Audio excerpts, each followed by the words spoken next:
আল্লাহর ফয়সালা হচ্ছে আল্লাহ তার দ্বীনকে, দ্বীনের জ্যোতিকে পূর্ণরূপে বিকশিত করবেন, যদিও এটা কাফেররা অপছন্দ করে। সুবহানাল্লাহ। এবং তিনি আল্লাহ তাআলা রাসূলকে প্রেরণ করেছেন হেদায়েত দিয়ে, সত্য ধর্ম দিয়ে, দ্বীনে হক দিয়ে, যাতে করে মানব রচিত যত ধর্ম আছে, মতবাদ আছে, সব কিছুর কবর রচনা করে এগুলোর উপরে আল্লাহ তাআলা দ্বীন ইসলামকে বিজয়ী করতে পারেন, যদিও এটা মুশরিকদের কাছে খুব অসহনীয়। তাহলে এই আয়াত দুটি থেকে আমরা বুঝতে পারলাম যে ইসলামের বিজয় অবশ্যম্ভাবী। এই পৃথিবীতে ইসলামের বিজয়, অগ্রগতি, অগ্রযাত্রা কেউ ঠেকিয়ে রাখতে পারবে না। কিন্তু ইসলাম বিরোধীরা চায় ইসলামের অগ্রযাত্রাকে তারা নিভিয়ে দিবে, ইসলামের জ্যোতিকে মুখের ফুৎকারে নিভিয়ে দিবে। আওয়াজ করে বলেন তো, কাফিররা, ইসলাম বিরোধীরা মুখের ফুৎকারে আল্লাহর এই দ্বীনের জ্যোতি বা আলোকে কি কখনো নিভাতে পারবে? বলেন, কোশ্চেন কালেও পারবে না।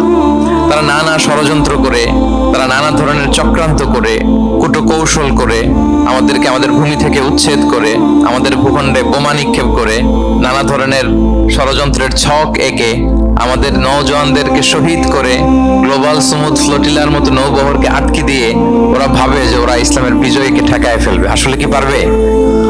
না। আল্লাহ বলেন, আমি ইসলামের জ্যোতিকে পূর্ণরূপে বিকশিত করবো। আল্লাহু আকবার। এটাকে কেউ ঠেকাতে পারবে না। তাহলে ইসলামের বিজয় অবশ্যম্ভাবী। এটা হচ্ছে আজকের আমার আলোচনার টপিক, যে ইসলামের বিজয় এটা অবশ্যম্ভাবী, অ্যাবসলিউটলি অ্যাবসলিউট, এটা হবেই, এটাকে কেউ ঠেকাতে পারবে না। ওয়াদাটা কার বলেন তো? সবাই একটা আওয়াজ করে বলুন, ওয়াদা কার? এটা আল্লাহর ওয়াদা, যে আল্লাহ তাআলা তার জমিনে তার দ্বীনকে তিনি বিজয়ী করবেন, ডমিনেন্ট করবেন, পাওয়ারফুল করবেন। পৃথিবীর কোন শক্তি ইসলামের এই বিজয়কে, অগ্রযাত্রাকে আটকাতে পারবে না। ইসলামের বিজয় সুনিশ্চিত।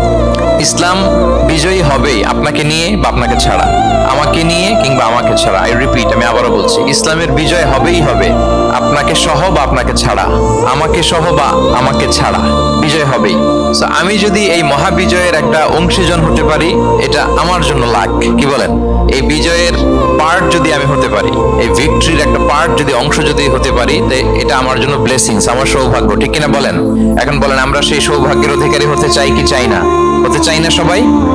আল্লাহ তাআলা কবুল করুক, আমরা পড়ি আমিন। তাহলে আল্লাহর ওয়াদা, ইসলামের বিজয় হবেই হবে, সুনিশ্চিত, কোনো সন্দেহ নাই। কেউ এই বিজয়কে ঠেকাতে পারবে না। ইসলামের বিজয় হবে আমাকে নিয়ে বা আমাকে ছাড়া, আপনাকে নিয়ে বা আপনাকে ছাড়া, বিজয় হবেই। তবে আমরা যদি লেগে থাকতে পারি, এটা আমাদের জন্য সৌভাগ্যের। এবং আমরা যদি দেখি, আল্লাহ রাসূল সাল্লাল্লাহু আলাইহি ওয়া আলিহি ওয়াসাল্লাম তিনিও এরকম ভবিষ্যৎবাণী তিনি করে গিয়েছেন যে ইসলামের বিজয় অবশ্যম্ভাবী। মুসনাদ আহমদ ইবনে হাম্বলের হাদিস তিনি বলেন, লা ইয়াবলুগান্না হাযাল আমরু মা বালাগাল লাইলু ওয়ান নাহার ওয়া লা ইয়াতরুকুল্লাহু বাইতা ওয়াবার ওয়া লা মাদার ইল্লা আদখালাহুল্লাহু হাযা দ্বীন।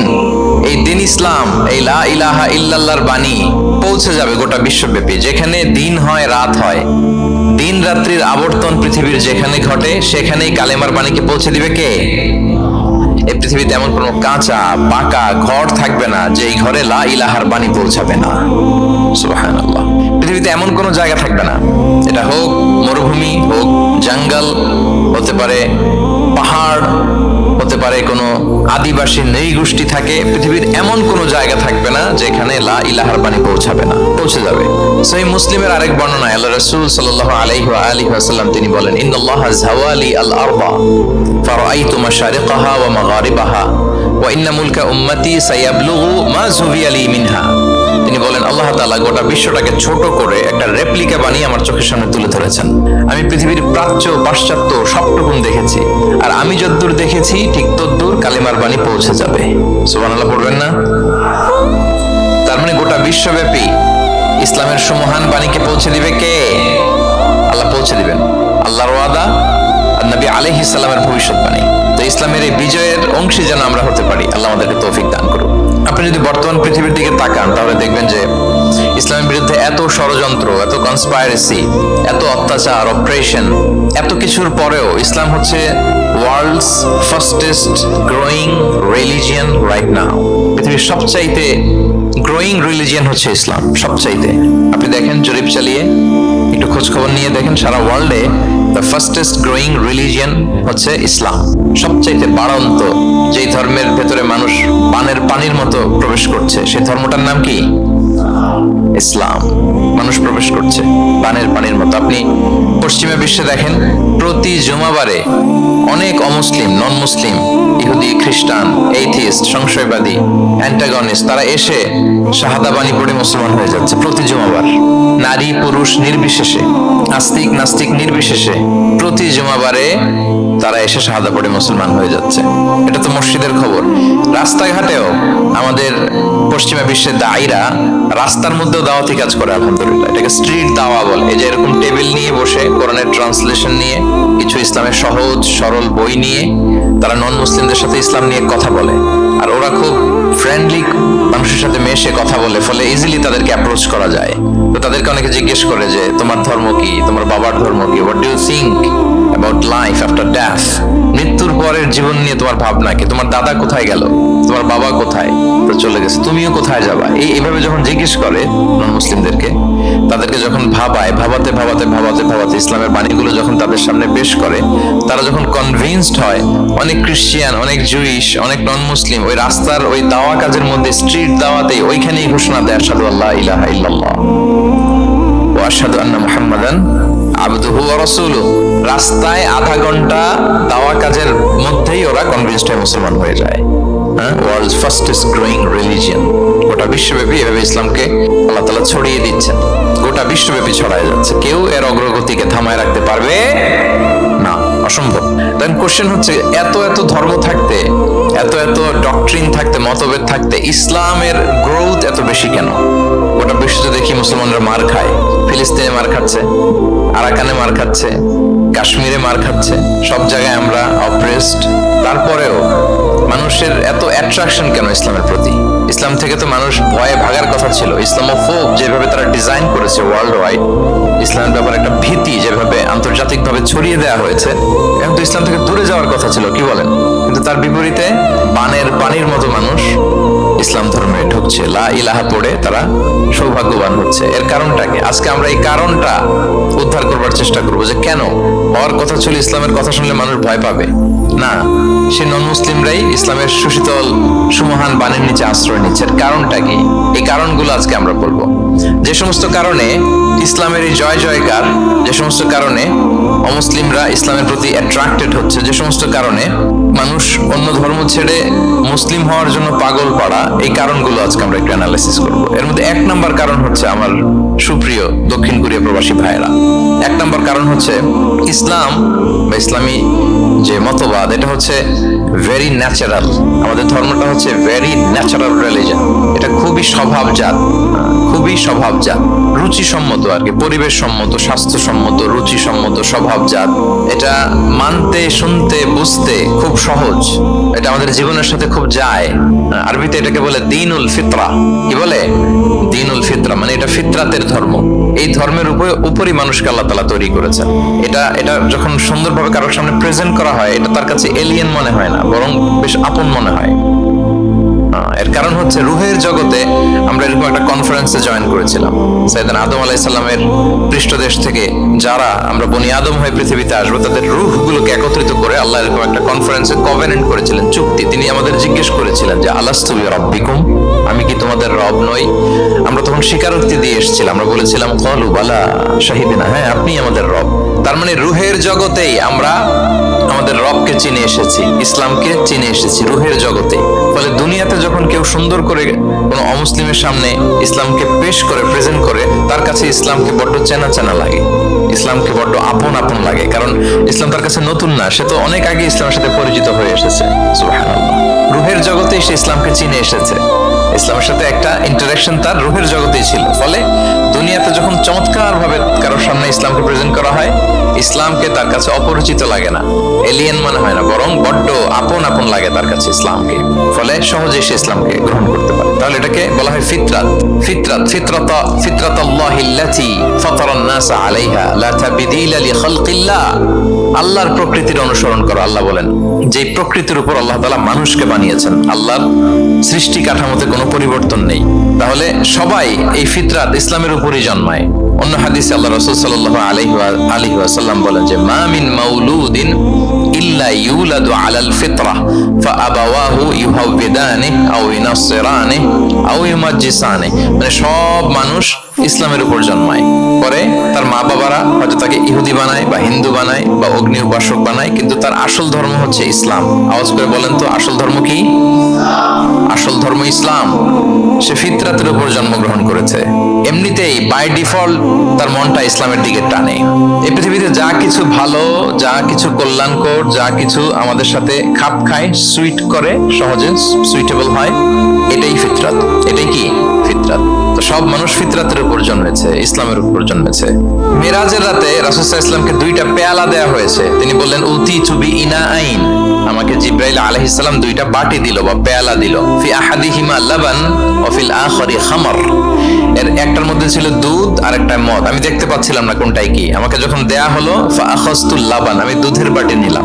তখন জিবরাইল আলাইহিস সালাম বললেন, আসাবতাল ফিতরা, আপনি ফিতরাতটাই নিয়েছেন, মানে যেটা ভালো ওইটাই নিয়েছেন, যেটা আপনার সাথে সুইট করে ওইটাই নিয়েছেন। সুবহানাল্লাহ পড়েন। তাহলে ইসলাম হচ্ছে দ্বীনুল ফিতরা, এটা ফিতরাতি ধর্ম, এটা অতিরিক্ত চাপিয়ে দেয়া না, এটাই আমাদের ধর্ম। এজন্য ইসলামকে প্রেজেন্ট করলে আমাদের সামনে সুন্দরভাবে, এটা আমাদের কাছে অস্বাভাবিক মনে হয় না, খুবই স্বাভাবিক মনে হয়, ভেরি ন্যাচারাল মনে হয় ইসলামকে আমাদের কাছে। এটা হচ্ছে ফিতরাতের ধর্ম। এই কারণে অমুসলিমরা ইসলামের প্রতি আকৃষ্ট হচ্ছে, কারণ ইসলাম মানা, ইসলাম বোঝা, ইসলামকে প্র্যাকটিস করা মানুষের জন্য সহজ। এটা স্বভাবজাত ধর্ম তার, এটা ভেরি ন্যাচারাল, প্রাকৃতিক, রুচিসম্মত, স্বভাবসম্মত। এজন্য ইসলামের প্রতি মানুষ আকৃষ্ট হয়। এই পয়েন্টটাকে সবাই বুঝতে পেরেছেন? দ্বীনুল ফিতরা বুঝতে পেরেছেন সবাই? আচ্ছা, এটা হচ্ছে ন্যাচারাল রিলিজিয়ন, এই কারণে মানুষ আকৃষ্ট হয়। 2 নাম্বার, ইসলামের প্রতি এত আকৃষ্ট হওয়ার কারণ হচ্ছে দ্য ইউনিভার্সালিটি অফ ইসলাম। আরবিতে এটাকে বলে আল উমুম, মানে ইসলামের সার্বজনীনতা। ইসলাম হচ্ছে ভেরি ওপেন মাইন্ডেড রিলিজিয়ন, সবাইকে অ্যাকোমোডেট করতে পারে। পৃথিবীতে যত ফেইথ আছে, Islam is more accommodative than any other faith. যে কোনো ফেইথ বা বিশ্বাসের চেয়ে ইসলাম ভেরি অ্যাকোমোডেটিভ, সবার জন্য খোলা। The door of Islam is open for everybody 24/7। যখনই কেউ আসতে চায় ইসলামে, ওয়েলকাম। একজন খ্রিস্টান ভাই যদি বলে যে আমি মুসলিম হতে চাই, তার জন্য কোনো বাধা আছে বলেন? আমাদের পক্ষ থেকে কোনো না আছে নাকি? আচ্ছা, কোনো ইহুদি যদি বলে মুসলিম হব, কোনো সমস্যা? কোন নাস্তিক যদি বলে, কোন পাহাড়ি নৃগোষ্ঠী চাকমা যদি বলে, কোনো সমস্যা আছে? কিন্তু আপনি যদি বলেন যে আমার ইহুদি হতে বড্ড মন চায়, আমি এখন মুসলিম তো আমি ইসলাম ছেড়ে দিয়ে ইহুদি হতে চাই, ইহুদি হতে পারবেন? পারবেন না। যদি জেনে না থাকেন জেনে নেন, চাইলেই কেউ ইহুদি হতে পারে না। ইহুদি হতে হয় বাই বর্ন, জন্মসূত্রে। তাও আবার বাবা ইহুদি হইলে হবে না, কি আজীব তামাশা।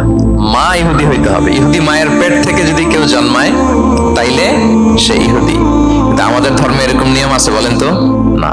তাহলে ইসলামটা হচ্ছে সার্বজনীন, এখানে কোনো সাম্প্রদায়িকতা নেই, কারণ ইসলাম সকল সম্প্রদায়ের জন্য এসেছে। আলহামদুলিল্লাহ পড়েন। ইসলামের সাম্প্রদায়িকতা আছে? না, এটা সকল সম্প্রদায়ের জন্য এসেছে। যেমন দেখেন, ইসলামের রব আল্লাহ তাআলাকে আল্লাহ কিভাবে পরিচয় করায় দিচ্ছেন। আল্লাহ বলছেন সূরা ফাতিহার শুরুতে, আমরা প্রতিদিন এটা রিসাইট করি, আমরা পড়ি আলহামদুলিল্লাহি রাব্বিল, সবাই পড়েন আলহামদুলিল্লাহি রাব্বিল আলামিন। প্রশংসা সেই আল্লাহর যিনি হচ্ছেন রব্বুল আলামিন, মানে জগৎ সমূহের রব। তিনি সবার রব। কার রব? সবার রব। তিনি কিন্তু বলেন না আলহামদুলিল্লাহ রব্বিল মুসাল্লিন, তিনি শুধু মুসল্লিদের রব বলছে। রব্বিল মুসলিমিন, শুধু মুসলিমিনদের রব বলছে। হ্যাঁ, রব্বুল হাজিন, শুধু হাজি সাহেবদের রব বলছে না। তিনি কি বলছেন? রব্বিল আলামিন। তাহলে তিনি গোটা জগতের রব, সবার রব তিনি। ইসলামের দরজা সবার জন্য খোলা। দ্য ইউনিভার্সালিটি অফ ইসলাম, যে আপনাদেরকে বোঝাচ্ছি, আল উমুম। খেয়াল করে দেখেন যে আল্লাহ যখন নিজের পরিচয় দিচ্ছেন, তিনি বলছেন আমি সবার রব। তিনি কার রব? তিনি সবার রব। আলহামদুলিল্লাহ রাব্বিল আলামিন। এবং রাসূলুল্লাহ সাল্লাল্লাহু আলাইহি ওয়া আলিহি ওয়াসাল্লামের পরিচয় যখন আল্লাহ তাআলা করায় দিচ্ছেন, তখন আল্লাহ বলছেন ওয়ামা আরসালনাকা ইল্লা রাহমাতাল লিল আলামিন, I have sent you as a mercy for all the worlds. নবী হে, আপনি গোটা বিশ্বের সবার জন্য রহমত। সুবহানাল্লাহ। আল্লাহ বলছে যে শুধু মুসলমানদের জন্য রহমত? কথা বলেন। শুধু আরবদের জন্য রহমত? শুধু সাদা চামড়ার মানুষদের জন্য রহমত? শুধু পুরুষদের জন্য রহমত? এই রহমত কাদের জন্য বলেন তো দেখি, বুঝে থাকলে। আল্লাহর হাবিব সাল্লাল্লাহু আলাইহি ওয়াসাল্লাম কাদের জন্য রহমত বলেন তো সবাই? সবার জন্য রহমত। দেখেন ইউনিভার্সালিটি অফ ইসলাম, ইসলাম যে সবার জন্য। আচ্ছা, আল্লাহ সবার, রাসূলও সবার। এবার ইসলামের কিতাব কোরআনের দিকে যদি খেয়াল করি, কোরআনের পরিচয় দিতে যে আল্লাহ তাআলা বলেছেন ইন হুয়া ইল্লা যিকরা লিল আলামিন, নিশ্চয়ই কোরআনটা হচ্ছে জগৎবাসীর জন্য যিকরা, উপদেশ, রিমাইন্ডার। তাহলে কোরআনও সবার জন্য নাকি শুধু আমাদের? প্রিয় ভাইরা, কোরআন কি শুধু আমাদের বই? না, এটা হিন্দু ভাইদেরও বই, এটা নাস্তিকদেরও বই, এটা বুদ্ধিস্টদেরও বই, তাদের হেদায়েতের কথাও এখানে আছে। এটা সবার বই, এটার ওনারশিপ সবার, এটা আমাদের সবার। তাহলে দেখেন, আমাদের রব সবার, আমাদের রাসূল সবার, আমাদের কিতাব সবার। তাহলে ইসলামে কোনো সংকীর্ণতা নেই, ইসলামে কোনো সাম্প্রদায়িকতা নেই, কোনো সম্প্রদায়ের জন্য ইসলাম আসেনি, ইসলাম এসেছে সবার জন্য। আলহামদুলিল্লাহ পড়েন। তাহলে দ্য ইউনিভার্সালিটি অফ ইসলাম, এটা ক্লিয়ার না সবার কাছে? বুঝতে পেরেছেন? তাহলে কেন ইসলাম দ্য ফাস্টেস্ট গ্রোয়িং রিলিজিয়ন, গোটা বিশ্বে সবচাইতে বেশি গ্রো হচ্ছে ইসলামের? দুইটা কারণ বলে ফেলেছি। এক নম্বর কি ছিল বলেন তো, মনে আছে কিনা কারো? দেখি। Very natural religion. কে বলছে ন্যাচারাল? দেখি। এই মাশাআল্লাহ, কি উনি শুধু বুঝলো নাকি? আর বাকিরা বললেন না যে? এক নম্বর কি ছিল? ন্যাচারাল। ইসলাম হচ্ছে ভেরি ন্যাচারাল রিলিজিয়ন, স্বভাবজাত, প্রাকৃতিক ধর্ম। আমাদের মনের সাথে, প্রকৃতির সাথে খাপ খায় না এরকম কোনো আইন বিধান ইসলামে নাই। গেল। দুই নাম্বার কি বললাম? জোরে। সার্বজনীন, সার্বজনীন ধর্ম, সবার। এটা কোনো নির্দিষ্ট গোষ্ঠী, কোনো সম্প্রদায়ের জন্য ইসলাম আসে নাই। আচ্ছা, তিন নাম্বার হচ্ছে ফ্লেক্সিবিলিটি। ইসলাম অনেক ফ্লেক্সিবল একটা রিলিজিয়ন। আরবিতে এটাকে বলে আত-তাইসির, মানে ইসলামে কাঠিন্যতা নেই, ইসলামের বিধানগুলো সহজ। বলেন, ইসলামের বিধান মানতে আপনাদের কঠিন লাগে? আল্লাহ বলেন ইউরিদুল্লাহু বিকুমুল ইউসরা ওয়ালা ইউরিদু বিকুমুল উসর। আল্লাহ তোমাদের জন্য সহজ চান, কঠিন চান না। আল্লাহ কি চায়? সবাই বলুন। আল্লাহ সহজ চায়, আল্লাহ কঠিন চায় না। আমরা অনেক সময় কঠিন করে দিনকে উপস্থাপন করি, জটিল করে দিনকে উপস্থাপন করি। ওমা জাআলা আলাইকুম ফিদ-দীনি মিন হারাজ। আল্লাহ তাআলা দিনে কোনো জটিলতা রাখেননি, কিন্তু আমরা খুব কঠিন করে উপস্থাপন করি। আল্লাহ বারবার বলেছেন সহজ সহজ সহজ, লা ইউকাল্লিফুল্লাহু নাফসান ইল্লা উসআহা। আল্লাহ সাধ্যের বাইরে কাউকে কিছু চাপিয়ে দেন না। আমাদের যদ্দূর সাধ্যে কোলায় ঠিক তদ্দূরই আল্লাহ চাপিয়ে দেন। সুবহানাল্লাহ। ইসলাম কত সহজ, কতটা সহজ আমি আপনাদেরকে বুঝিয়ে বলছি, আপনারা একটু মনোযোগ দিয়ে শুনুন। একটা ছোট্ট হাদিস আপনাদের সাথে শেয়ার করি। ইসলাম কতটা সহজ আপনারা একটু শুনলেই বুঝতে পারবেন।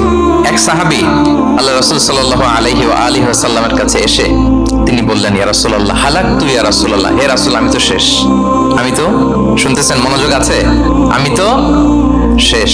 রাসূল সাল্লাল্লাহু আলাইহি ওয়াসাল্লাম বললেন, ওমা আহলাকা, কি হয়েছে তোমার? তো সে বলে, ওয়াকাআতু আলা ইমরাআতি ফি রমাদান, আমি তো রমজান মাসে দিনের বেলায় আমার স্ত্রীর সাথে মেলামেশা করে ফেলছি, একেবারে ফাইনাল মেলামেশা, আমার সিমেন আউট হয়ে গেছে বডি থেকে। এজন্য সে অস্থির হয়ে রাসূল সাল্লাল্লাহু আলাইহি ওয়াসাল্লামের কাছে এসে, ইয়া রাসূলুল্লাহ আমি তো শেষ, আমারে বাঁচান, আমারে বাঁচান। কি হয়েছে? বলে, দিনের বেলায় রমজানে স্ত্রীর সাথে মেলামেশা, ইন্টিমেসি নিষেধ, আমি তো ইন্টিমেসিতে চলে গেছি, আমার কি হবে, আমারে বাঁচান। তো আপনারা জানেন যে ইচ্ছাকৃত যদি কেউ রোজা ভাঙে, আমি আপনাদেরকে বোঝাচ্ছি হচ্ছে ফ্লেক্সিবিলিটি, ইসলাম যে কতটা ফ্লেক্সিবল, এটা আগে মাথায় রাখেন যে what is the essence of flexibility in Islam. কতটা ফ্লেক্সিবল ইসলামের নিয়ম কানুন তাইসির। ইচ্ছা করে যদি কেউ রোজা ভাঙে, তার বিধান হচ্ছে তার কাজাও করতে হবে, কাফফারাও দিতে হবে। কাজা মানে একটা রোজার জন্য আরেকটা রোজা, আর কাফফারা হচ্ছে হয় তাকে একটা দাস আজাদ করতে হবে, অথবা তাকে 60টা রোজা রাখতে হবে টানা, অথবা 60 জন মিসকিনকে খাওয়াতে হবে। তো সে যখন এসে বললো, ইয়া রাসূলুল্লাহ আমাকে বাঁচান, কি করবো আমি? রাসূল সাল্লাল্লাহু আলাইহি ওয়াসাল্লাম বললেন, আচ্ছা ঠিক আছে, তুমি এই কাজ করে ফেলছো, তোমার তো পেনাল্টি হয়েছে। তো পেনাল্টি কি? তো বলে যে, রাসূল সাল্লাল্লাহু আলাইহি ওয়াসাল্লাম বলে যে তুমি একটা দাস আজাদ করে দাও। বলে, ইয়া রাসূলুল্লাহ এই সক্ষমতা আমার নাই, আমি দাস আজাদ করবো কোত্থেকে? আচ্ছা, এটা পারবা না, তো তাহলে টানা 60টা রোজা রাখো কাফফারা হিসেবে, টানা 60 দিন রোজা রাখতে হবে, রমজান চলে যাওয়ার পরে 60 দিন রোজা, এটা রাখো। বলে, ইয়া রাসূলুল্লাহ এটাও পারবো না, আমি টানা 60 দিন রোজা আমি রাখতে পারবো না। আচ্ছা, এটাও যদি না পারো তাহলে তুমি 60 জন মিসকিনকে খাবার খাইয়ে দাও। এবার সে বলে, ইয়া রাসূলুল্লাহ খাবারও খাওয়াতে পারবো না আমি, এই সামর্থ্য নাই। কি বিপদ! দাস আজাদ এটাও পারবা না, টানা 60টা রোজা এটাও পারবা না, 60 জন মিসকিনকে খাবার দিবা তাও পারবা না। তো কি আর করা, বসো, এক পাশে বসো। বসে আছেন, উনি অন্যান্য কাজ সারতেছেন। হঠাৎ এক ঝুড়ি খেজুর রাসূল সাল্লাল্লাহু আলাইহি ওয়াসাল্লামের কাছে আসলো, এক ঝুড়ি সাদাকার খেজুর। আসার পর রাসূল সাল্লাল্লাহু আলাইহি ওয়াসাল্লাম বললেন, ওই লোকটা কই যে এই কাজ করে ফেলছে? তাকে নিয়ে আসা হলো। রাসূল সাল্লাল্লাহু আলাইহি ওয়াসাল্লাম বললেন, যাও, দাসও আজাদ করতে পারবা না, 60টা রোজাও রাখতে পারবা না, 60 জন মিসকিনকে খাবারও দিতে পারবো না, তাহলে এক ঝুড়ি খেজুর আমার দরবারে আসছে, চ্যারিটির সাদাকার খেজুর, যাও এগুলো গরিবদের মাঝে বিতরণ করে দাও। তাসাদ্দাক বিহা ফি ফিল মাদিনা, মদিনায় বিতরণ করে দাও। এবার সে বলে আলা আফকারা মিন্না ইয়া রাসূলুল্লাহ, ইয়া রাসূলুল্লাহ আমার চেয়ে গরিব কাউকে দিতে হবে? রাসূল ইসলাম বললেন হ্যাঁ গরিব কাউকে দিবা। বলতেছে এই পুরো মদিনাতে আমার চেয়ে গরিব আর কেউ নাই। কি বিপদ, তোমার চেয়ে গরিব আর কেউ নাই? বলতেছে আমি সবচাইতে মদিনায় গরিব। বলতেছে তাহলে কি আর করবো, যাও তুমিই খাও, নিয়ে যাও বাসায়, তুমি আর তোমার ফ্যামিলির সবাই মিলে এটা খাও। চিন্তা করেন, আসছিল পেনাল্টি দিতে, নিয়ে গেল এক ঝুড়ি, কথা বোঝা নাই, নিয়ে গেল এক ঝুড়ি খেজুর। দেখেন what is the flexibility of Islam. ইসলাম কতটা ফ্লেক্সিবল, মানুষের সুবিধা অসুবিধাকে ইসলাম কতটা গুরুত্ব দেয়। আমরা ইসলামকে বোঝানোর ক্ষেত্রে, এক্সপ্লেইন করার ক্ষেত্রে এগুলো মাথায় রাখি না। তাহলে ইসলামের এই যে ফ্লেক্সিবিলিটি যখন কোনো নন মুসলিম দেখে, এই হাদিস যদি কোনো নন মুসলিম পড়ে, আপনি বলেন সে কি আর অন্য ধর্মে থাকতে পারবে? যে একটা ধর্ম এত ফ্লেক্সিবল হয় কি করে, এত ফ্লেক্সিবল।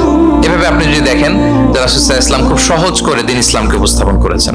কাউকে যখন তিনি কোনো দায়িত্ব দিয়ে কোথাও পাঠাতেন, তখন তিনি একটা বিখ্যাত কথা বলে দিতেন।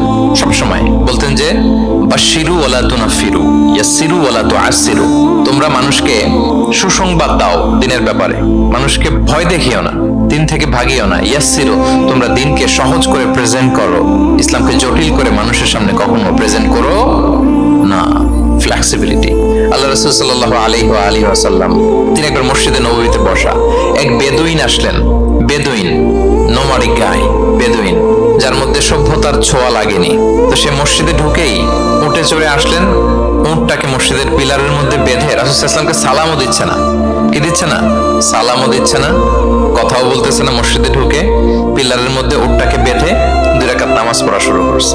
2 রাকাত নামাজের পরে দোয়া করতেছে। কি দোয়া জানেন? দোয়ায় বলতেছে আল্লাহুম্মা আরহামনি ওয়া মুহাম্মাদা ওয়া লা তারহাম মা'ানা আহাদা। মানে আল্লাহ তুমি শুধু আমাকে রহম করো আর মুহাম্মদ সাল্লাল্লাহু আলাইহি ওয়াসাল্লামকে রহম করো, আমাদের দুইজনের সাথে আর কাউরে তুমি রহম করো না। বেদুইন হলে যা হয়, তার যে এটিকেটস অফ দোয়া, দোয়ার যে আদব, অন্যের জন্য দোয়া করলে যে নিজের লাভ এটা ভুলে গেছে। আপনারা এটা জানেন তো যে অন্যের জন্য দোয়া করলে লাভ? জানেন আপনি যদি এক ভাইয়ের জন্য দোয়া করেন যে আল্লাহ সে অসুস্থ, তুমি তাকে সুস্থ করে দাও, ফেরেশতারা বলতে থাকে আল্লাহ যিনি এই দোয়াটা করলেন তার কোনো অসুস্থতা থাকলে আগে তুমি তাকে সুস্থ করে দাও। ধরেন যে আপনার এক ভাই দারিদ্রের কষাঘাতে জর্জরিত, টাকা পয়সা না, আপনি দোয়া করলেন যে আল্লাহ আমার ভাইটা আর্থিক সমস্যায় আছে, তার আর্থিক সমস্যা দূর করে দাও। ফেরেশতারা দোয়া করে আল্লাহ যিনি দোয়া করলো তার যদি আর্থিক সমস্যা থাকে তুমি আগে তার আর্থিক সমস্যা দূর করে দাও। সুবহানাল্লাহ, সুবহানাল্লাহ বিহামদি। তো এক লোক এই হাদিসের ফজিলত শুনে ইফতারির পূর্ব মুহূর্তে, যেহেতু দোয়া কবুল হয়, তার ওয়াইফ ইফতারি তৈরি করতেছে, এই হাদিসের ফজিলত শুনে এক লোক তার বন্ধুর জন্য দোয়া করতেছে যে আল্লাহ আমার বন্ধুটার তো এখনো বিয়ে হয় নাই, তুমি সুন্দরী রূপবতী একটা স্ত্রীর ব্যবস্থা করে দাও আল্লাহ আমার বন্ধুর। এই দোয়া শুনে তার স্ত্রী তো রেগে মেগে আগুন, সেই ইফতারি রেখে দিয়ে এসে বলে এই এত বড় সাহস, কি দোয়া করো এসব উল্টাপাল্টা। স্বামী বলে কি দোয়া উল্টাপাল্টা, কি দোয়া করলাম? আমি তোমার বন্ধুর জন্য দোয়া করছি যে আল্লাহ তারে তুমি রূপবতী সুন্দরী স্ত্রীর ব্যবস্থা করে দাও। তো ওয়াইফ বলে এই তুমি কি মনে করছো আমি হাদিসটা জানি না যে অন্যের জন্য ভালো কোনো দোয়া করলে আগে এটা নিজের জন্য কবুল হয়? সুবহানাল্লাহ। দেখেন ইসলামের বিধান কত সুন্দর। আপনি অন্যের কল্যাণ কামনা করলে এটা, এই কল্যাণ ফিরে আপনার দিকে আসে আগে। সুবহানাল্লাহ। তো ওই বেদুইনের এটা জানা ছিল না, সে এসে দোয়া করতেছে আল্লাহুম্মা আরহামনি ওয়া মুহাম্মাদা ওয়া লা তারহাম মা'ানা আহাদা। আল্লাহ তুমি শুধু আমারে রহম করো আর মুহাম্মদ সাল্লাল্লাহু আলাইহি ওয়াসাল্লামকে রহম করো, আমাদের দুজনের সাথে আর কাউরে রহম করো না। রাসূল ইসলাম তাকিয়ে বলেন হায় রে, একটা প্রশস্ত বিষয়কে সে সংকীর্ণ করে ফেললো। আফসোস করে বলতেছে, কারণ আল্লাহর দরবারে রহমের কি কোনো ঘাটতি আছে বলেন তো? আল্লাহর দরবারে রহমতের কোনো কমতি আছে?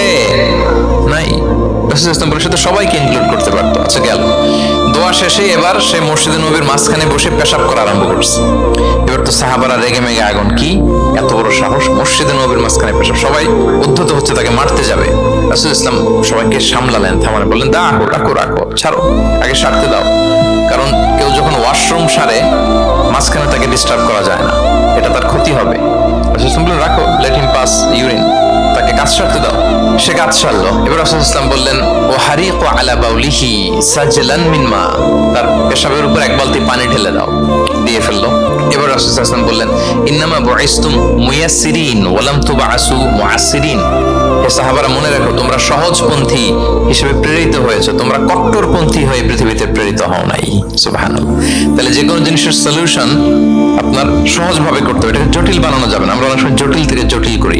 তখন এই বেদুইনকে রাসূল ইসলাম ডেকে বললেন আচ্ছা তুমি যে কাজটা করলে, মসজিদে নববীর মাঝখানে পেশাব করলে, এটা কি ঠিক হলো? তুমি কি জানো এটা আল্লাহর ঘর, এটা আমাদের মদিনার কমিউনিটির ইবাদতগাহ। এখানে আমরা আল্লাহর ইবাদত করি, আল্লাহর জিকির করি, আল্লাহর কিতাব তেলাওয়াত করি, এটা কি তোমার ঠিক হলো?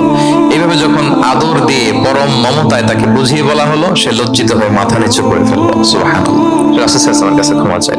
তাহলে প্রিয় সুধী, আপনি কোমলতা ভালোবাসা দিয়ে যা জয় করতে পারবেন, কঠোরতা দিয়ে সেটা পারা যায় না। খেয়াল রাখবেন, ভালোবাসা দিয়ে যেভাবে আপনি মানুষের হৃদয় জয় করতে পারবেন, কঠোরতা দিয়ে পারবেন না।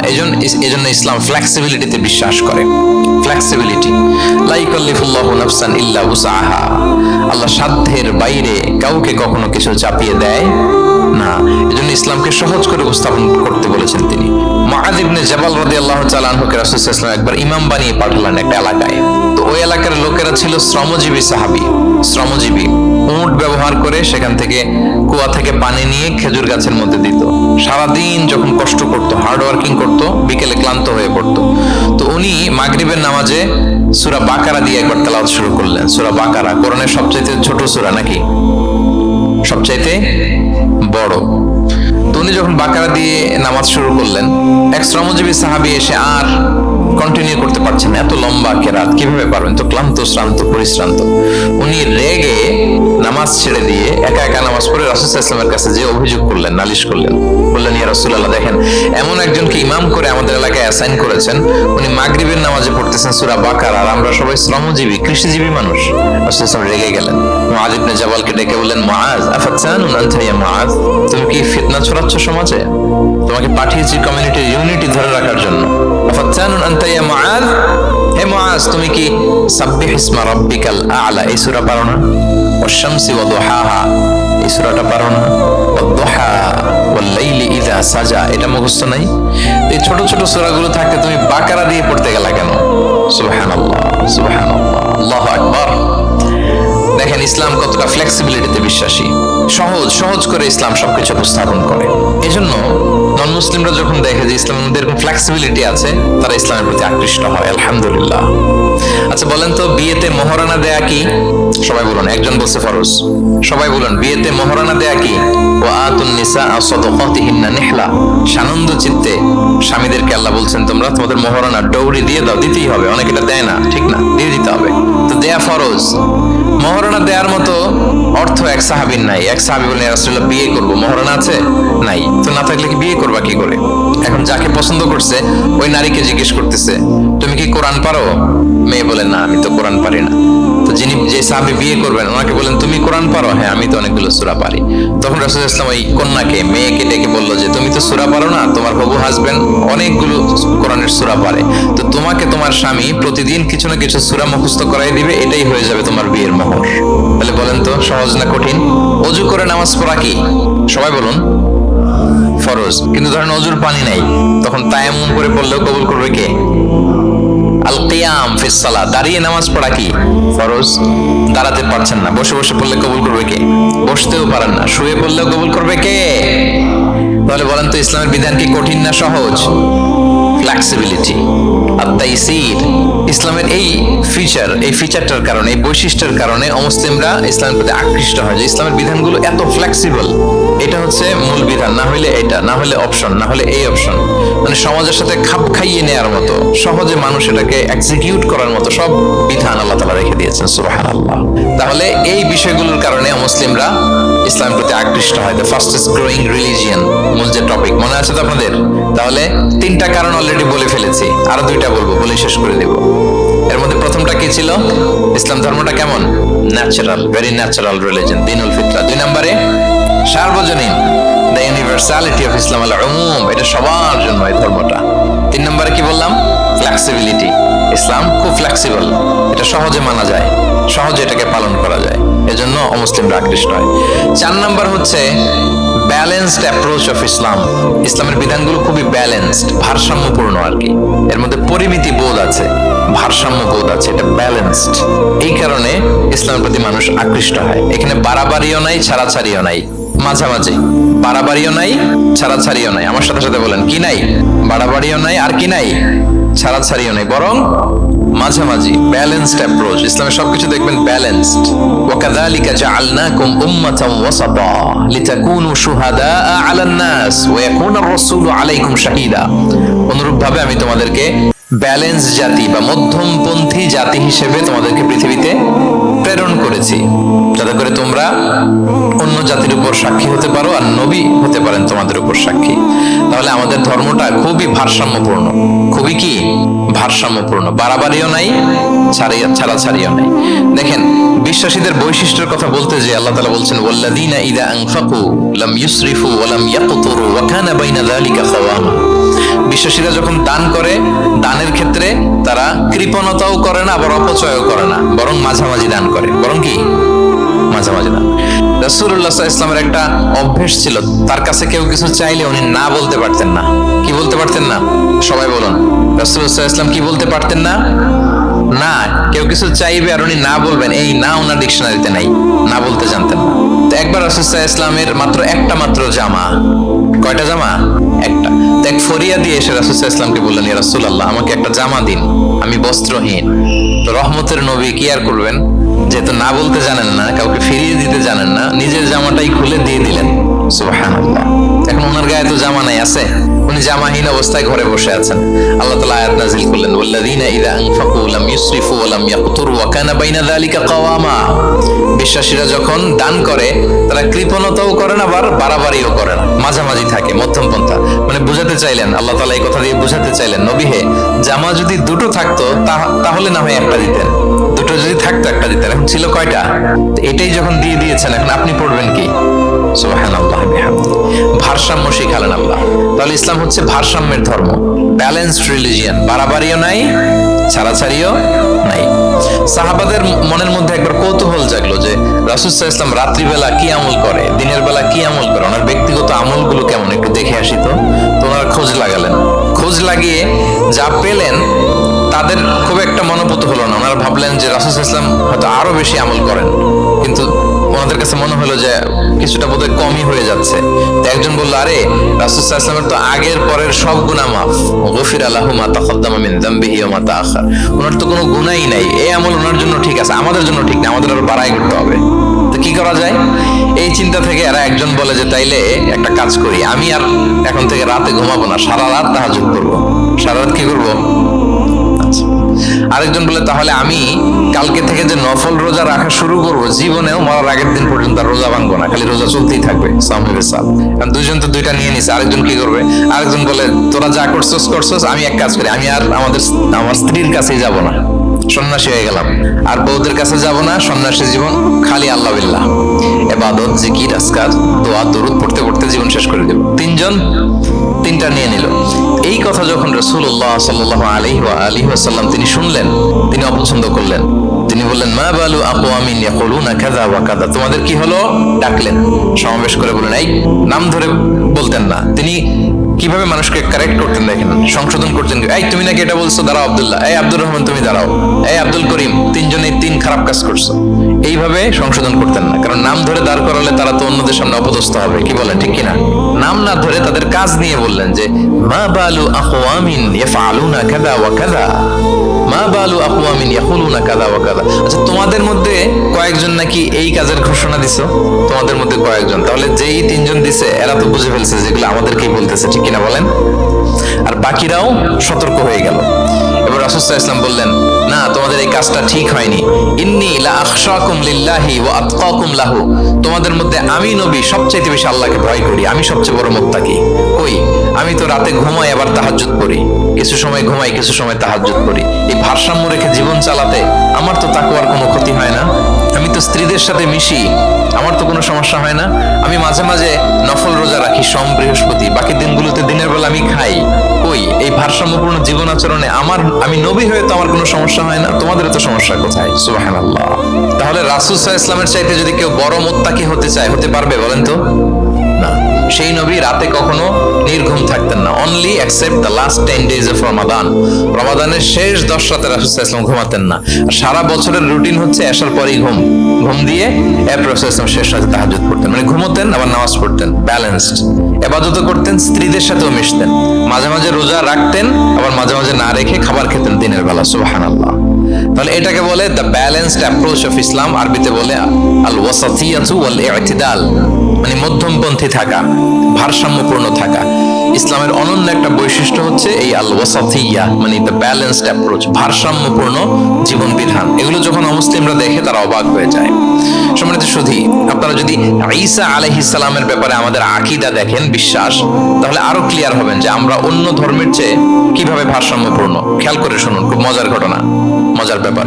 ঈসা আলাইহিস সালামের ব্যাপারে আমাদের যে বিশ্বাস বা আকীদা, এটার দিকে খেয়াল করলেই বুঝবেন যে আমরা কেমন করে ব্যালেন্সড। আচ্ছা, আপনারা কি কেউ জানেন খ্রিস্টানরা ঈসা আলাইহিস সালামের ব্যাপারে কি বলে? কেউ জানেন? জানলে বলুন। আল্লাহর, নাউযু বিল্লাহি মিন যালিক, ওনারা ঈসা আলাইহিস সালামকে বলে আল্লাহর ছেলে, the son of God, Jesus Christ is the son of God, আল্লাহর ছেলে, নাউজুবিল্লাহ। তাহলে দেখেন ওনার সম্মান বাড়াইতে বাড়াইতে কোথায় নিছে? খোদার চেয়ারে নিয়ে বসাইছে, তাই না? ঈসা আলাইহিস সালামকে খ্রিস্টানরা কোথায় বসাইছে? আল্লাহর চেয়ারে, আল্লাহর সন্তান বানাই ফেলছে, নাউজুবিল্লাহ। তাহলে বাড়াবাড়ি করলো, কি করলো? ঈসা আলাইহিস সালামের ব্যাপারে খ্রিস্টানরা কি করলো? বাড়াবাড়ি। আচ্ছা, আপনারা কি জানেন ইহুদিরা ঈসা আলাইহিস সালামের ব্যাপারে কি বলে? কেউ জানেন? তারা ঈসা আলাইহিস সালামকে ওয়ালাদুজ জিনা বলে, বাস্টার্ড বলে, নাউযুবিল্লাহ। কি বলে? জিনার সন্তান, মানে জারদ সন্তান বলে আল্লাহর এই নবীকে ইহুদিরা। তাহলে ওনাকে অপমান করতে করতে ছাড়াছাড়ি, যেটা নামাতে নামাতে কত নিচে নামাইছে দেখছেন? তাহলে এক ধর্ম ওনারে উঠাতে উঠাতে আল্লাহর চেয়ারে, আর এক ধর্ম ওনারে নামাতে নামাতে জমিনের নিচে। আমরা কি বলি ঈসা আলাইহিস সালামের ব্যাপারে? দেখেন, আমরা বলি ঈসা আলাইহিস সালাম হচ্ছে আব্দুল্লাহি ওয়া রাসূলুহু, তিনি আল্লাহর বান্দা এবং আল্লাহর রাসূল। আল্লাহর বান্দা বলার মধ্য দিয়ে আমরা খ্রিস্টানকে রিফিউট করি, খ্রিস্টান কমিউনিটিকে, তোমরা যে আল্লাহর চেয়ারে নিয়ে বসাইছো এটা ভুল, ওইখানে না, আরো নিচে নামাইতে হবে। উনি আল্লাহর বান্দা, আর রাসূলুহু, সম্মানিত রাসূল বলে আমরা ইহুদিদেরকে রিফিউট করি। তাদের জবাব দেই যে না, তোমরা একজন নবীকে যে অপমান করে বলেছো উনি বাস্টার্ড না, উনি রাসূলুহু, আল্লাহর প্রেরিত রাসূল, এই বলে ওনার সম্মানকে আমরা উপরে উঠাই। তাহলে একদল নিছিল ওইদিকে, ওইখান থেকে নিচে নামায় নিয়ে আসি, একদল মাটির নিচে ঢুকাই দিছে, ওইখান থেকে উপরে উঠাই নিয়ে আসি। তাহলে আমরা মাঝামাঝি থাকি। সুবহানাল্লাহ পড়বেন না? ঈসা আলাইহিস সালামের ব্যাপারে আমাদের আকীদা হচ্ছে মানহাজুল ওয়াসাতিয়্যাতি ওয়াল ইতিদাল, আমরা মাঝামাঝি থাকি। আচ্ছা, আমাদের যে বোনদের পিরিয়ড হয় প্রতি মাসে, মেনস্ট্রুয়েশনাল পিরিয়ড হয়, খ্রিস্টানরা কি করে জানেন? কোনো বাজ বিছান নাই, পিরিয়ড আর নন পিরিয়ডের কোনো বাজ বিছান নাই, সারা মাস তারা তাদের স্ত্রীদের সাথে ইন্টিমেসিতে যায়। আচ্ছা, মানে বাড়াবাড়ি করলো, ছাড়াছাড়ি করলো। আর ইহুদিরা কি করে জানেন? ইহুদিরা বোনদের যখন পিরিয়ড হয় স্ত্রীদের, তখন স্ত্রীদের সাথে কোনো কথাবার্তা, স্পর্শ কিছুই করে না, এদেরকে ঘর থেকে বের করে দেয়। তাদের আলাদা একটা ঘর থাকে, যে 5 দিন 7 দিন বোনদের পিরিয়ড হয়, ওই বাসায় থাকো, ওই রুমে, পিরিয়ড ভালো হয়ে যাবে, এরপর আমার এখানে আসবো। দেখেন, একদল করছে বাড়াবাড়ি, আরেক দল ছাড়াছাড়ি। কিন্তু ইসলামের কত সুমহান বিধান, কত সুমহান বিধান! পিরিয়ড চলাকালীন সব করা যাবে, কিন্তু ফাইনাল ইন্টিমেসি ছাড়া, আরবিতে যেটাকে বলে আল জিমা, এটা ছাড়া। তাহলে দেখেন, এই যে ঈসা আলাইহিস সালাম এবং এই যে বোনদের পিরিয়ডের যে বিধান, এক্ষেত্রে আমাদের ভারসাম্যপূর্ণ বিধান ফুটে ওঠে, যেটাকে বলে ব্যালেন্সড অ্যাপ্রোচ অফ ইসলাম, ইসলামের ভারসাম্যপূর্ণ বিধান। তো ইসলামের এই ব্যালেন্সড অ্যাপ্রোচ যখন অমুসলিমরা দেখে, তারা ইসলামের প্রতি আকৃষ্ট হয়ে যায়। আলহামদুলিল্লাহ। তাহলে কয়টা বললাম? 1 নম্বরে ন্যাচারাল রিলিজিয়ন, 2 নম্বরে দ্য ইউনিভার্সালিটি অফ ইসলাম, সার্বজনীন, 3 নম্বরে ফ্লেক্সিবিলিটি, তাইসির, সহজ ইসলামের বিধান, 4 নম্বরে ব্যালেন্সড অ্যাপ্রোচ, ভারসাম্যপূর্ণ, বাড়াবাড়িও নাই, ছাড়াছাড়িও নাই, 5 নম্বরে সর্বশেষ আল ইনসানিয়া, এটাকে বলে রিলিজিয়ন অফ হিউম্যানিটি, ইসলাম মানবতার ধর্ম। কিসের ধর্ম? ইসলাম মানবতার ধর্ম। যখন এটা দেখে মুসলিমরা ধরে রাখতে পারে না নিজেকে। সুবহানাল্লাহ। প্রত্যেক শ্রোতা বলবেন, অল অডিয়েন্স একসাথে বলেন, ইসলাম কিসের ধর্ম? মানবতার ধর্ম। মানুষকে ইসলাম সবচেয়ে মর্যাদা দেয়। একবার এক ইহুদির লাশ যাচ্ছিল রাসূল সাল্লাল্লাহু আলাইহি ওয়াসাল্লামের সামনে দিয়ে, এই লাশ দেখে, ইহুদির লাশ দেখে নবী সাল্লাল্লাহু আলাইহি ওয়াসাল্লাম দাঁড়িয়ে গেলেন। সাহাবারা বললেন, ইয়া রাসূলুল্লাহ, ইন্নাহু ইয়াহুদি, আপনি দাঁড়ালেন যে, এটা তো ইহুদির লাশ। রাসূল সাল্লাল্লাহু আলাইহি ওয়াসাল্লাম বললেন, আওয়ালাইসাত নাফসান, এটা কি মানুষ না? সুবহানাল্লাহ পড়বেন না? আওয়ালাইসাত নাফসান, হোক না ইহুদি, হোক না খ্রিস্টান, হোক না মাজুসি, অগ্নি উপাসক, সে তো মানুষ। তাকে মানুষ হিসেবে কনসিডার করে তাকে সম্মান দিতে যে আমি দাঁড়িয়েছি। সুবহানাল্লাহ। তাহলে মানবতাকে ইসলাম গুরুত্ব দেয়, মানুষকে ইসলাম কি করে? গুরুত্ব দেয়। আল্লাহ বলেন, ওয়ালাকাদ কাররামনা বানি আদম, I have dignified the status of the sons of Adam, আমি বনি আদমের স্ট্যাটাসকে বাড়িয়েছি, মর্যাদাকে বাড়িয়েছি। মানুষ মাত্রই তার সম্মান আছে না নাই? দেখেন, আল্লাহ আমাদেরকে এত সম্মানিত করেছেন, ঈমান আনার ব্যাপারে আমাদেরকে কোনো জোর জবরদস্তি করেন নাই, স্বাধীনতা দিয়েছেন। আমরা ফ্রি টু অ্যাকসেপ্ট ইসলাম। ফামান শাআ ফালইউমিন ওয়া মান শাআ ফালইয়াকফুর, যে চাইবে ঈমান আনবে, না চাইলে সে কুফরি করবে। তবে জেনে রাখো, ঈমান আনলে ফলাফল জান্নাত, আর কুফরি করলে পরিণাম জাহান্নাম। কিন্তু জোর করবো না আমি, লা ইকরাহা ফিদ্দীন, দ্বীনে জবরদস্তি নাই, বাড়াবাড়ি নাই, নো কম্পালশন ইসলাম। কাউকে ফোর্স করে আপনি জোর করে ইসলামে আনলে হবে না। তাহলে এটা মানবতার ধর্ম। মানবতাকে ইসলাম সবচাইতে বেশি গুরুত্ব দেয়। যেমন ধরেন যে দুর্যোগ পীড়িত কোনো এলাকায় যদি আমরা ত্রাণ নিয়ে যাই, আমরা কি সেখানে দেখে দেখে শুধু মুসলিম ঘরে ত্রাণ দেই নাকি? ওখানে মুসলিম থাকলে মুসলিম দেই, হিন্দুরা যদি থাকে তাদেরকে দেই। আমরা যদি কোনো দুর্যোগপূর্ণ এলাকায় যাই, সেখানে নাস্তিক থাকলে তার ঘরে আমরা ত্রাণ পৌঁছে দেই। আমরা যদি কোনো উদ্ধার কর্মে অংশগ্রহণ করেছি, ধরেন যে আগুন লেগেছে, আপনি উদ্ধার কর্মতে অংশগ্রহণ করেন, এখন খুঁজে খুঁজে যার মাথায় টুপি আরে আপনি বাঁচাবেন নাকি? যার গালে দাঁড়িয়ে আরে বাঁচাবেন না, সবাইকে বাঁচাবেন। আল্লাহু আকবার। মানবতা যেখানে বিপন্ন সেখানেই ইসলামের সাপোর্ট আছে না নাই বলেন? যেখানেই মানবতা বিপন্ন সেখানে ইসলাম পৌঁছে যায়, কারণ ইসলাম হচ্ছে দ্য রিলিজিয়ন অফ হিউম্যানিটি। এটা মানবতার ধর্ম। মানুষ হিসেবে ইসলাম সবাইকে কনসিডার করে। মদিনাতে একবার ৬০ জন খ্রিস্টান পাদ্রী আসবেন নাজরান থেকে। খ্রিস্টান পাদ্রী কোন ধর্মের? খ্রিস্টান। এখন তাদের সাথে এই ফরেন ডেলিগেট যখন আসবে, কোথায় বসবে? রাসূল সাল্লাল্লাহু আলাইহি ওয়াসাল্লাম এরকম জায়গা তো নাই। এখন না রাজা বাদশাদের প্যালেস থাকে, প্রাসাদ, এটা সেটা। কোথায় বসবে? এক সাহাবী বলে, ইয়া রাসূলুল্লাহ, আমার কাছে খেজুর পাতা আছে, এটা বিছাই দেই, এটা একটা আসন করে এখানে বসি। রাসূল সাল্লাল্লাহু আলাইহি ওয়াসাল্লাম বললেন, না, এটা কেমন হয়? আরেক দল বলে যে আমাদের তো একটু সূর্য হেলে গেলেই তো উহুদ পাহাড়ের ছায়া পাওয়া যায়, ওখানে নিয়ে বসি। রাসূল সাল্লাল্লাহু আলাইহি ওয়াসাল্লাম বললেন, না, এত দামি মেহমান, ওখানে বসা যায়? বলতে না বলতে ৬০ জন খ্রিস্টান পাদ্রী চলে আসছে। এবং রাসূল সাল্লাল্লাহু আলাইহি ওয়াসাল্লাম কোথায় বসতে দিবেন, উনি উপায়ন্তর না পেয়ে তাদের সবাইকে নিয়ে মসজিদে নববীর দরজা খুলে দিলেন। ৬০ জন খ্রিস্টানকে কোথায় ঢুকতে দিলেন? মসজিদে নববী। অনেক সিরাত গ্রন্থ এই বর্ণনাটাকে কভার করেছে। সিরা আল হালাবিয়া, জাদুল মাআদ ফি হাদি খায়রিল ইবাদ, অনেক সিরাত গ্রন্থে এসেছে ৬০ জন খ্রিস্টান মুসলমানদের নবীর তৈরি করা প্রতিষ্ঠিত মসজিদের নবীর ভিতরে ঢুকে মিটিং সেরেছে। এবং এক বর্ণনায় এমনও এসেছে, ইন দ্য মিন টাইম আসরের সময় ওদের যখন ইবাদতের সময় হয়েছে, রাসূল ইসলাম তাদেরকে ইবাদতের অনুমতি দিলেন। তারা তাদের কিবলা পূর্ব দিকে, ৬০ জন মিলে পূর্ব দিকে হয়ে তারা তাদের নিজেদের ইবাদত সেরেছে। সুবহানাল্লাহ। রাসূল ইসলাম এটা খ্রিস্টান না ইহুদি এটা কনসিডার করেন। রাসূল ইসলাম দেখেছেন তারা মানুষ। তারা কি মানুষ? যেমনি মানুষ মনে করে এক ইহুদির লাশ দেখে তিনি দাঁড়িয়ে গিয়েছেন আলাইহিস সালাতু ওয়াস সালাম। তাহলে ইসলাম মানবতাকে গুরুত্ব দেয়। এজন্য ইসলামকে বলা হয় রিলিজিয়ন অফ হিউম্যানিটি, আল ইনসানিয়া। এটা মানবতার ধর্ম। কিসের ধর্ম? এই পাঁচটা ইসলামিক ফিচার, ইসলাম ধর্মের এই 5টা ক্যারেক্টারিস্টিক্স বা ফিচার থাকার কারণে Islam is the fastest growing religion in the world right now. পৃথিবীতে সবচাইতে ইসলামের গ্রোথ বেশি।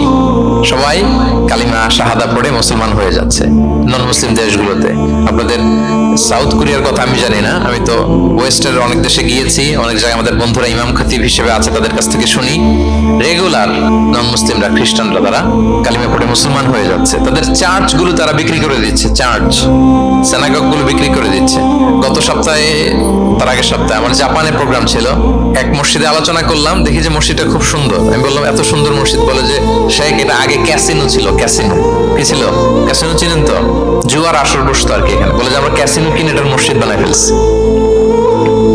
এই 5টা বিষয় থাকার কারণে অমুসলিমরা ইসলামের প্রতি আকৃষ্ট হচ্ছে। দেখি আরেকবার শুনি আপনাদের থেকে। 1 নম্বরে কি ছিল? এটা ন্যাচারাল রিলিজিয়ন, এটা প্রকৃতির ধর্ম, প্রাকৃতিক স্বভাবজাত। 2 নম্বরে এটা সার্বজনীন ধর্ম, দ্য ইউনিভার্সালিটি অফ ইসলাম। 3 নম্বরে ফ্লেক্সিবিলিটি আর তাইসির, এই ধর্মের বিধান মানা একেবারে সহজ, ব্যালেন্সড অ্যাপ্রোচ, এটা ভারসাম্যপূর্ণ একটা জীবন বিধান। 4 নম্বরে। 5 নম্বরে রিলিজিয়ন অফ হিউম্যানিটি, এটা মানবতার ধর্ম। কিসের ধর্ম? মানবতার ধর্ম। এই যে দেখেন এত সুন্দর যে ইসলাম, এইভাবে যদি আমরা প্রেজেন্ট করতে পারি নন মুসলিম আমার বন্ধুদের সাথে, কলিগদের সাথে, নেইবারদের সাথে, আমার ফ্রেন্ডসদের সাথে, ওরা ইসলামের ব্যাপারে আকৃষ্ট হবে না? বলেন। ধর্মে যদি নাও আসে, ইসলামের ব্যাপারে একটা পজিটিভ আউটলুক তো তার থাকবে, কি বলেন? তো এইভাবে ইসলামকে প্রেজেন্ট করার দরকার আছে না নাই? অ্যাট্রাকটিভ প্রেজেন্টেশনের অভাবে আমরা ইসলামের কথাকে তুলে ধরতে পারি না। ওরা যে মতবাদ, ওদের যে ডক্ট্রিন, ওদের যে আইডিওলজি, ওদের যে চিন্তা চেতনা, এই বস্তা পচা মতবাদকে ওরা সুন্দরভাবে বিউটিফাই করে, ফান্ডিং করে, এমন প্যাট্রনেজের সাথে গোটা বিশ্বে আনে, চোখ ধাঁধানো মনে হয়। কিন্তু আমাদের প্রপার প্রেজেন্টেশনের কারণে আমরা ইসলামকে নন মুসলিম বন্ধুদের কাছে তুলে ধরতে পারি না। এজন্য আমরা অমুসলিম দেশে যারা থাকি, এটা আমাদের সবার দায়িত্ব। We all are the ambassador of Islam in a non Muslim land. প্রত্যেকে আমরা ইসলামিক অ্যাম্বাসেডর। আপনাকে দেখে ওরা ইসলামকে জাজ করবে। আপনি যদি মিথ্যা বলেন তো আপনার গালি দিবে না, বলবে মুসলমানরাই এরকম, ঠিক কিনা? আপনি লেনদেনে যদি কারচুপি করেন বলবে মুসলমানরাই এরকম। এজন্য আপনাকে অ্যাম্বাসেডরের ভূমিকা পালন করতে হবে নন মুসলিম দেশে। এবং নন মুসলিম দেশে স্থায়ীভাবে যদি কেউ থাকতে হয় তার দাওয়াতের নিয়তে থাকতে হবে, it's a must. I repeat, অমুসলিম দেশে ব্যবসা করতে যাবেন অস্থায়ীভাবে, ওকে। চাকরি, ওকে। চিকিৎসা পারপাস, ওকে। পড়াশোনা, ওকে। কিন্তু স্থায়ীভাবে যদি কোনো অমুসলিম দেশের পাসপোর্ট নিয়ে থাকতে হয় স্থায়ীভাবে, of course it should be with the intention of দাওয়া, দাওয়াতে নিয়তে থাকতে হবে। যেমনটি রাসূল সাল্লাল্লাহু আলাইহি সাহাবারা ইসলামের সুমহান বাণীকে প্রচার করার জন্য অমুসলিম ভূখণ্ডে ছড়িয়ে পড়েছেন। এজন্য যারা পাসপোর্ট পেয়ে গেছেন সাউথ কোরিয়ার, অথবা এদেশে আছে নাকি সিস্টেম পাসপোর্ট পাওয়ার? আছে? আচ্ছা, যারা পেয়েছেন বা প্রসেসিং আছেন যে আমি এদেশের পাসপোর্ট নিব, অফকোর্স আপনার দাওয়াতে নিয়তে থাকতে হবে যে আমি ইসলামকে ছড়াই দিব, এই নিয়তে আছি, তাইলে থাকাটা বৈধ। তা না হলে অমুসলিম ভূখণ্ডে কোনো মুসলিম স্থায়ীভাবে বসবাস করতে পারবে? রাসূল সাল্লাল্লাহু আলাইহি ওয়াসাল্লামের ভয়ঙ্কর ধমক আছে একটা, তিনি বলেছেন আনা বারিউন মিন কুল্লি মুসলিম ইয়াকিমু বাইনা আযহুরিল মুশরিকিন। আমি ওই প্রত্যেক মুসলমান থেকে আমি বারি, তার কোনো দায়ভার আমার নাই যে অমুসলিম ভূখণ্ডে মুশরিকদের সাথে থাকে। গভীর হুঁশিয়ারি, সতর্কবার্তা, ওয়ার্নিং। কিন্তু যদি আপনি উইথ দ্য ইন্টেনশন অফ দাওয়াতে নিয়তে থাকেন যে এখানে আমি একটা মসজিদ করব, মসজিদের সাথে লেগে থাকবো, আমার বুদ্ধিস্ট প্রতিবেশীর কাছে আমি ইসলামের সুমহান বাণী পৌঁছে দেব, আমার কলিগদেরকে বুঝাবো দেখো ইসলাম খুব ফ্লেক্সিবল, এটা ন্যাচারাল রিলিজিয়ন, এটা মানবতার ধর্ম, এটা এমন এমন, এইভাবে আমি বুঝাবো, এই নিয়তে যদি আপনি থাকেন তাহলে আপনি এদেশে স্থায়ীভাবে থাকতে পারবেন। কথা কি বুঝতে পেরেছেন? এখন অন্যকে ইসলাম বুঝাইতে হলে তো আগে নিজের মানতে হবে নাকি? কথা বলেন। আপনি ইসলামের দাওয়া দিবেন, এখন আপনি নিজেই ইসলাম মানে না, তাহলে হবে? আগে নিজের মানতে হবে, কি বলেন? আগে নিজের ইসলামকে কি করতে হবে? মানতে হবে। আমার প্রিয় ভাইয়েরা, Islam is our identity, Islam is our honour. আমাদের সম্মান হচ্ছে ইসলামে। ওমর ফারুক রাদিয়াল্লাহু তাআলা আনহু বলতেন, নাহনু কওমুন আ'আজ্জানাল্লাহু বিল ইসলাম। আমরা এমন জাতি যে জাতিকে আল্লাহ তাআলা ইসলাম দিয়ে সম্মানিত করেছে। ফাইনি বিতাগাইনাল ইজ্জাতা বিগাইরিহি আযাল্লানাল্লাহ। ইসলাম ছাড়া অন্য কোথাও যদি আমরা সম্মান তালাশ করি তাহলে আমাদেরকে অপদস্থ করে ছাড়বেন কে? একটাই মনোনীত ধর্ম আল্লাহ তাআলার কাছে, সেটা হচ্ছে ইসলাম। আওয়াজ করে বলুন, সেটা কি? ইন্নাদ-দীনা ইনদাল্লাহিল ইসলাম। একমাত্র আল্লাহর কাছে accepted only one religion to Allah, সেটা হচ্ছে ইসলাম। ওয়া মান ইয়াবতাগি গায়রাল ইসলামি দীনান ফালান ইউকবালা মিনহু ওয়া হুয়া ফিল আখিরাতি মিনাল খাসিরিন। ইসলাম ছাড়া অন্য কিছু যদি কেউ তালাশ করে, সেটার সাথে নিজেকে জড়ায়, আল্লাহ তাআলা কবুল করবেন না। That will not be accepted from him in the day of judgment and he will be loser minal khasirin, সে হবে লুজার, হতভাগা হবে, দুর্ভাগা হবে। তাহলে আমরা যেন ইসলামকে আমাদের শেকড় হিসেবে কনসিডার করি, আমাদের ছেলে মেয়েদেরকে যেন ইসলামী তারবিয়ার উপর আমরা গড়ে তুলি, এবং ইসলামকে যেন আমরা ভেতর থেকে সবাই লালন করি, ধারণ করি, এবং ইসলামের সুমহান বাণীকে যেন আমরা পৌঁছে দিই সবাই অন্যদের কাছে। রাজি আছেন তো সবাই? তাহলে সাউথ কোরিয়ায় যারা স্থায়ীভাবে থাকতে চান কোন নিয়তে থাকবেন? দাওয়াতের নিয়তে। We all should be a living দাঈ। আমরা লিভিং দাঈ হয়ে থাকবো। আমাদেরকে দেখলে আমার চলনে বলনে কথনে আমার ডিলিংস দেখেই যেন ভাই এত ভালো মানুষ, আরে এটাই তো সুন্দর, এটাই তো ইসলাম। আম্মা জান আয়েশাকে জিজ্ঞেস করা হলো যে আম্মা জান কাইফা কানা খুলুক রাসূলিল্লাহ, নবী সাল্লাল্লাহু আলাইহি ওয়াসাল্লামের ক্যারেক্টার কেমন ছিল? তিনি বলতেন যে ইনদামা রাসূল সাল্লাল্লাহু আলাইহি ওয়াসাল্লাম ইয়ামশি আলাল আরদ কাআন্নাল কুরআনা ইয়ামশি আলাই। যখন রাসূল সাল্লাল্লাহু আলাইহি ওয়াসাল্লাম রাস্তা দিয়ে হেঁটে যেতেন, as if a living Quran is walking on the street, মনে হতো একটা জীবন্ত কোরআন রাস্তা দিয়ে হেঁটে যাচ্ছে। তা আপনাকে দেখলেও যেন মানুষ মনে করে এটা একটা জীবন্ত ইসলাম। আপনার চলাফেরায়, আচরণে, কাজে, লেনদেনে মনে করে যেন সেই ইসলামের একটা আইকন। কি এইভাবে থাকা যাবে তো ইনশাআল্লাহ? ইসলামকে আমাদের জীবনে, পরিবারের, সমাজে আমরা পরিপূর্ণভাবে মানতে রাজি আছি তো? ছেলে মেয়েদেরকে ইসলামের উপর অটুট রাখতে সবাই রাজি আছি? আল্লাহ তাআলা আমাদের সবাইকে কথাগুলো বোঝার, আমল করার তৌফিক দান করুক।